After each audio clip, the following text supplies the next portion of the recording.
So PAO is short for periacetabular osteotomy. What that does is that rearranges the pelvis. So you make three or four cuts in the pelvis and you actually rearrange the hip. The hip is quite simply a ball and socket joint. And you use that because the socket is not as formed as it's supposed to be, so it's a little bit more shallow. This is a way for us to speed up the procedure. It's a way for us to decrease blood loss, and it's a way for us to double check our work and make sure I know what we're doing. I really like to tell patients it's a way for me to do the surgery before I do the surgery. It's about a 1.5 to 2 hour procedure most of the time. It's a relatively big incision, depends on the patient, but oftentimes it can be, 4 or 5 centimeters in length. I think the interesting thing about the MyPAO protocol is you actually get a CT scan of the pelvis before surgery, and when you're doing these surgeries, it's an X-ray in surgery, but it's a 2-dimensional X-ray. With MyPAO, you actually get a model, and that model is a 3D rendering of the patient's hip, and every patient has a completely different hip, and so you can almost do the surgery before you do the surgery. You get a lot more information as far as coverage. You get just a lot more information. I find that to be really helpful. The big thing is that this really allows you to decrease how much X-ray you use during surgery. With the MyPAO, the amount of X-ray I use is decreased probably 60 or 70%. There's a decrease in the operative time for sure with MyPAO. There's no change in setup time.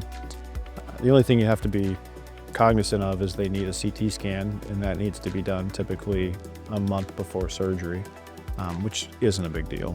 It actually sped up the procedure for me from the first time I used it, mainly because the procedure is pretty much the same. I didn't really change anything other than actually using the blocks at the time. And the hardest part of the procedure is actually the reduction, or the part after you make the cuts and actually putting it where it's supposed to be. Well, when you use the blocks or the MyPAO, it just helps you do that right away. And so that speeds things up for sure. So it really wasn't a huge learning curve, honestly. It definitely helps, especially in the discussion of patients on what you're going to do.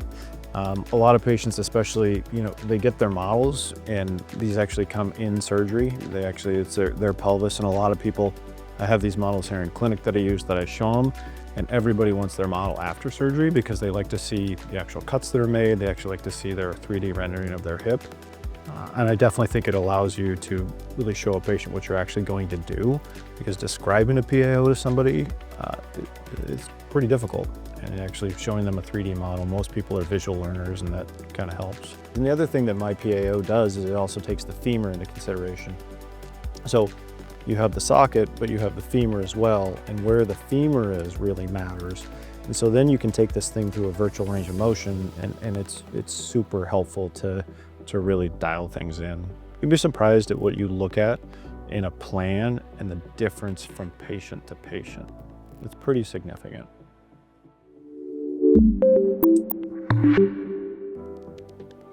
Yeah, very much so. I think especially even in my training, which has now been, 15 years in total. In residency, there was one guy who did this in Michigan. And now more of us are getting trained.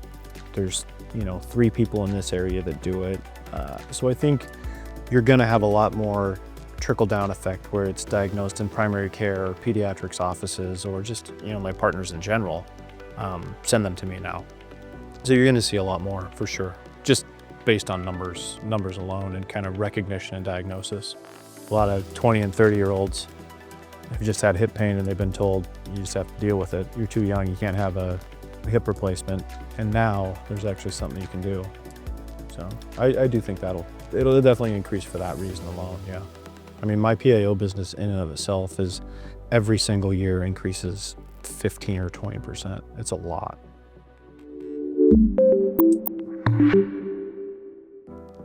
That's the hard part, is what are you looking at in the X-ray, and does that match up with a CT scan?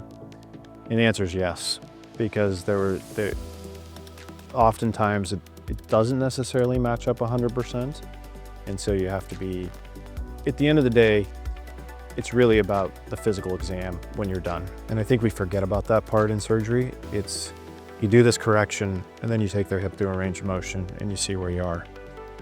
So yeah, I think there's a learning curve with what you're seeing on the X-ray compared to what you planned during the CT scan. That being said, if your osteotomy and your change looks like this is what you should go with, because this is the true 3D rendering of what you did. And so numbers are numbers. If this is actually what you wanted it to do and you have good range of motion, then that's what I take.